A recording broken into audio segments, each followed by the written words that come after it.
요한복음 7장 53절에서 8장 12절 말씀을 근거로 예수님이 쓰신 두 가지의 내용이라는 제목으로 하나님의 말씀을 잠깐 증거하도록 하겠습니다.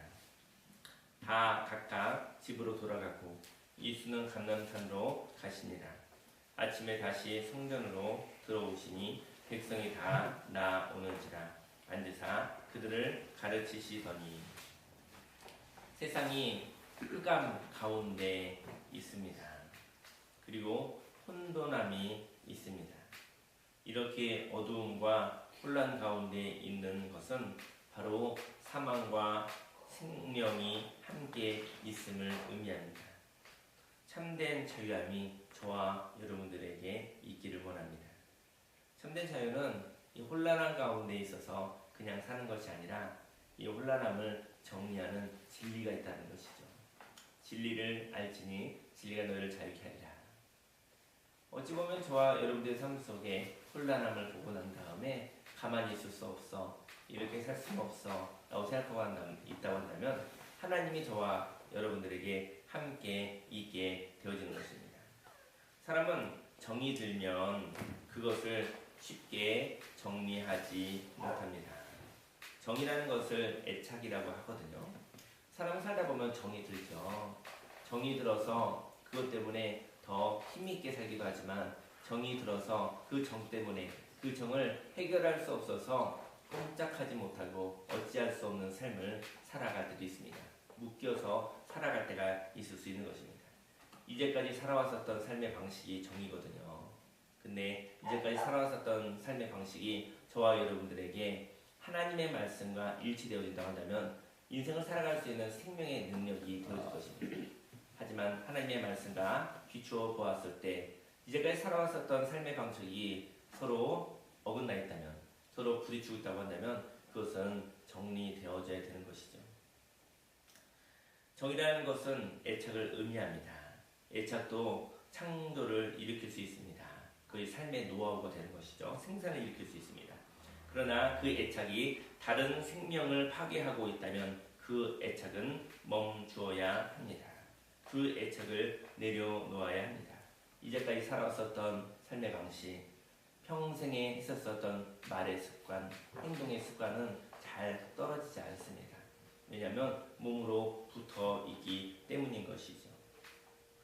예수님은 하나님의 일을 하였습니다. 그리고 하나님의 복을 받은 사람들이 많았죠. 하나님의 복을 받은 사람들은 다 각기 집으로 돌아가 버렸습니다. 만일 인간이었다면 많은 것을 함께한 사람들이 각기 자기의 길로 갔다면 허무하고 허전할 것입니다. 예수님은 감람산으로 가시어서 하나님께 영광을 올려드렸습니다. 이 모든 것이 다 하나님의 은혜였다는 것이지요. 사람은 자기가 한 일, 자기의 자리 때문에 삽니다. 그러나 그 자리 때문에 종이 됩니다. 그 자리는 바로 하나님의 자리인 것입니다. 잠깐 그 자리에 하나님 대신에 하나님의 위임을 받아 있었던 것입니다. 새로운 일을 할 수 있는 사람은 자기의 의를 내려놓는 시간이 필요합니다. 예수님은 다시 성전으로 들어오셨습니다. 그리고 또 하나님의 나라를 가르치는 일을 하였던 것입니다. 3절에 서기관들과 바리새인들이 음행 중에 잡힌 여자를 끌고 와서 가운데 세우고 예수께 말하되 선생이여 이 여자가 가늠하다가 현장에서 잡혔나이다. 모세는 율법에 이러한 여자를 돌로 치라 명하였거니와 선생은 어떻게 말하겠나이까. 예수님은 참으로 괴로우셨을 것 같습니다. 예수님을 올무에 걸리게 하려고 하는 사람들이 너무나 많이 있었습니다. 하나님의 자녀로, 하나님의 독생자 예수 그리스도로, 하나님의 아들로 사는 것을 힘들게 하였지요. 어려운 문제가 있습니다. 저와 여러분들의 삶 속에 어려운 문제가 있습니다. 문제가 어렵다는 것은 그 문제를 풀기에는 가지고 있는 선입견이 많이 있다는 것을 말하고 있는 것입니다. 여러 겹으로 둘러싸여져 있는 것이죠. 그 둘러싸여 있는 것을 하나씩 하나씩 벗겨내는 것이 문제를 풀어가는 것입니다. 문제를 푸는 속도가 더디다는 것은 많이 갈등하고 있고 많이 고민하고 있다는 것이죠. 1번, 2번, 3번, 4번, 5번. 만약에 5번이 답이라고 한다면 1번이 맞는가 틀리는가 고민하고 아니구나 선입견 하나 벗어버리고 2번이 틀렸는가 맞았는가 3번, 4번 이렇게 하나씩 오답을 걸러내야 되는 것이죠. 저희 여러분들이 알지 못하는 평생에 너무나 오랫동안 살았었던 삶의 방식이라 저희 여러분들이 바라보는 그런 선입견 바로 색안경이 있습니다. 그 색안경을 벗어버려야 됩니다. 하나님의 말씀으로 성령의 충만함을 통해서 그 선입견에서 벗어나시기를 예수님의 이름으로 축원합니다. 이처럼 선입견을 하나씩 벗겨내는 것이 문제를 풀어나가는 것이죠. 여러 겹으로 둘러싸여 있다면 그 둘러싸여 있는 것을 하나씩 벗겨내야 합니다. 그리고 맑은 정신과 마음으로 선택해야 하는 것입니다. 이것이 바로 예배의 정신인 것이죠. 예수님은 그 시대의 선입견과 싸우는 중이었습니다. 먼저 음행 중에 잡혀있는 자를 죽이라고 선동함으로써 예수님도 이 시대와 똑같은 사람이라는 것을 말하고 싶었었던 사람도 있었습니다. 그래서 가늠한 자를 데리고 왔죠. 그리고 어떻게 하시겠습니까? 라고 물어보는 것이죠. 답이 없는 세상입니다. 문제는 많으나 답이 없는 세상입니다. 그래서 시대와 함께 하고 싶어서 답이 없는데 답이 아닌 것을 선택하며 살고 있죠. 휘둘리며 살고 있죠. 그리고 충동적으로 살고 있습니다. 결국은 그는 이 시대를 살리는 선지자, 바로 하나님의 사람들은 아닌 것입니다. 시대는 요청하고 있습니다. 어려운 난제를 가지고 와서 당신은 어떻게 하겠습니까? 물어보고 있는 것이죠. 예수님께 물어봤었던 것처럼 그것이 불순한 의도일 수도 있고 아니면 정말 문제를 풀고 싶습니다 라는 간절한 마음으로 다가오는지도 모르겠습니다. 당신은 어떻게 하겠습니까? 이 문제를 어떻게 풀어가시겠습니까? 라고 물어보는 것이죠. 하나님께 물어보기를 원합니다. 그리고 그 하나님의 말씀으로 살기를 원합니다. 무리와 빨리 하나가 되기보다는 천천히 진실이 소통하는 자가 되기를 원합니다. 답이 없을 때 기도하기를 원합니다. 바로 이것이 응답이지요. 응답받기 전에는 말하고 행동하지 않기를 원합니다. 우리가 이제는 응답받는 기도, 응답받으면 살아야 됩니다 라고 우리는 많이 신앙생활할 때 들었었던 이야기인데요. 근데 응답 없이 사는 인생은 많은 것 같습니다. 답이 없는데 사는 거죠. 살아야 될 것 같아서. 답이 없는데 행동해야 될 것 같아서 행동하는 것이죠. 답이 없는데 말해야 될 것 같아서 말하는 것이죠. 근데 하나님이 주신 응답으로 살기 원합니다. 오직 하나님의 말씀으로 살아가시기 원합니다. 그러면 하나님이 주신 그 답이 이 세상에 하나님의 나라를 만들고 진정한 답이 되어서 하나님의 책임지심이 함께 있게 되어지게 될 것입니다. 그들이 이렇게 말하면 고발할 조건을 얻고자 하여 예수를 시험함이로라. 예수께서 몸을 굽히사 손가락으로 땅에 쓰시니 그들이 묻기를 맞이 아니하는지라. 이에 일어나 이르시되 너희 중에 죄 없는 자가 먼저 돌로 치라 하시고. 사람은 말하는 것으로 인하여 관계가 성립되어집니다. 말하면 말한 대로 살아야 되거든요. 그래서 말을 실수를 많이 하시면 그 말에 의해서 몇 번은 끌려다녀야 됩니다. 말을 하실 때 생명의 말로 사십시오.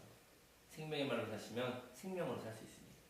하나님의 말씀으로 사시면 하나님의 말씀이 저와 여러분들에게 임하게 되어지는 것입니다. 하지만 거짓말, 원수마귀 사단의 거짓말을 하면은 그 거짓말을 또 몇 번 행동해야 되는 것입니다. 저와 여러분의 삶 속에 하나님의 말씀으로 살아가기 원합니다.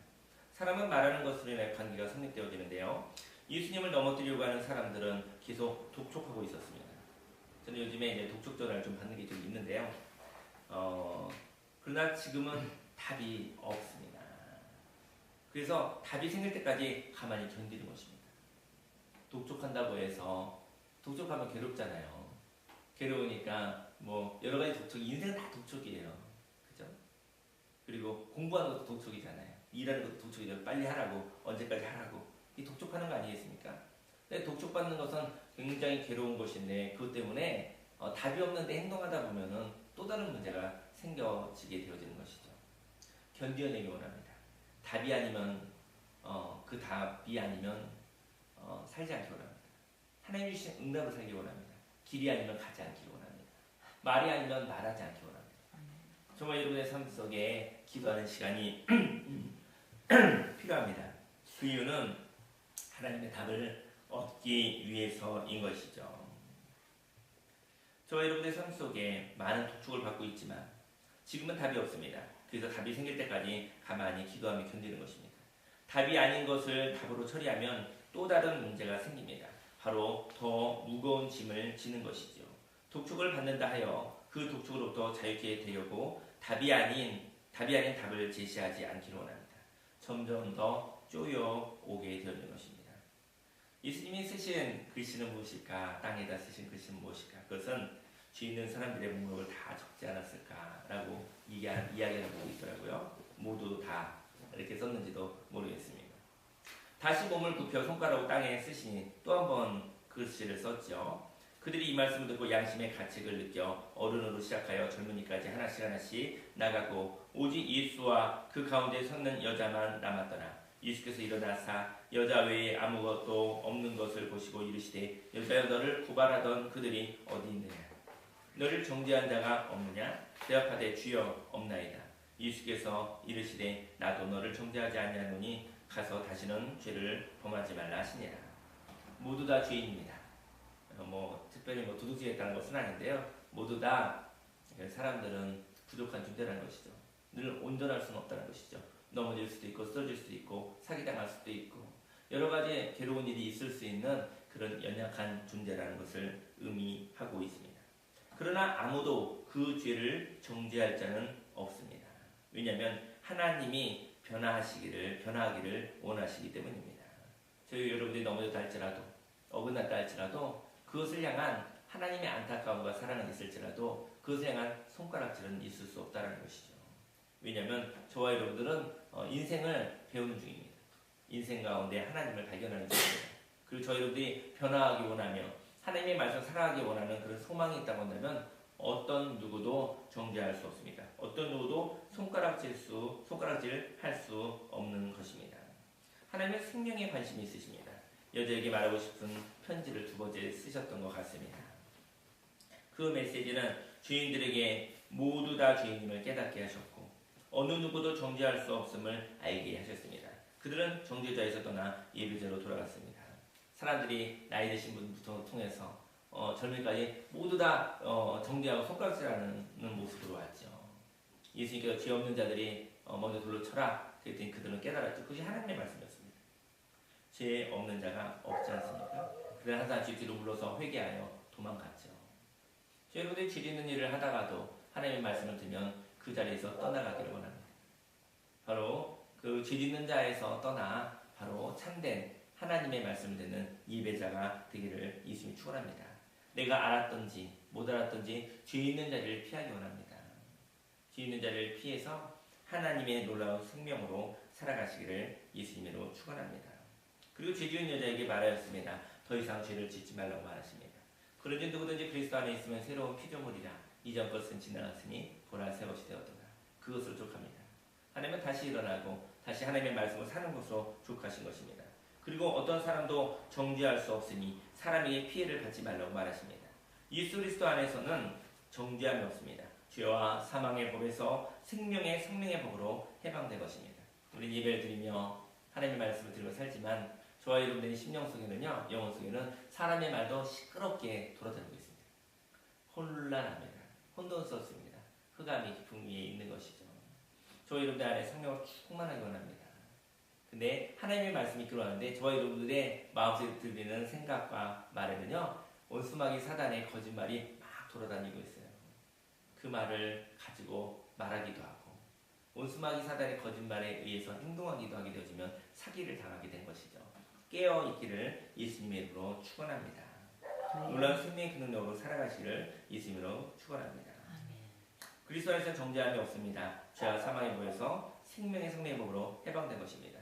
예수께서 또 말씀하여 이르시되 나는 세상의 빛이니 나를 따르는 자는 어둠에 다니지 아니하고 생명의 빛을 얻으리라. 죄 가운데 한번 내려가면 그 죄보다 더 큰 괴로움이 많습니다. 죄는 일종의 갈고리와도 같습니다. 자유가 없습니다. 죄로 인하여 죄를 지었기에 사망이 있을 때까지 끌려다니는 것입니다. 예수님 앞에 나와 자기 인식을 하기 원합니다. 사람은 욕심에 이끌려 죄를 지을 수 있습니다. 그러나 그 죄를 통하여 충분히 대가를 받습니다. 그리고 그 죄의 영향으로부터 벗어나 새롭게 살고자 하는 자에게 하나님의 사랑과 도우심이 있습니다. 이제 새롭게 거듭나기를 원합니다. 예수님을 따르는 것은 생명의 빛을 얻는 것입니다. 오늘 제가 이른 아침에 하나님의 말씀을 통해 두 가지 예수님이 하신 그 땅에 쓴 그 글씨를 생각했으면 좋겠습니다. 죄 없는 자가 먼저 돌로 쳐라. 모두 다 똑같다. 어떤 누구도 손가락질할 수 있는 사람은 없다. 그 얘기를 들었으면 좋겠고요. 두 번째는 이제 새롭게 이제는 더 이상 죄를 짓지 마라. 이제는 다시 죄 가운데 속지 말라. 그것으로 족한 하나님의 말씀이 있습니다. 오늘 그 말씀을 가지고 오늘 또 하루 가운데 승리하며 하나님의 말씀으로 동행하며 살아가는 저와 여러분들 되기를 예수님으로 축원합니다.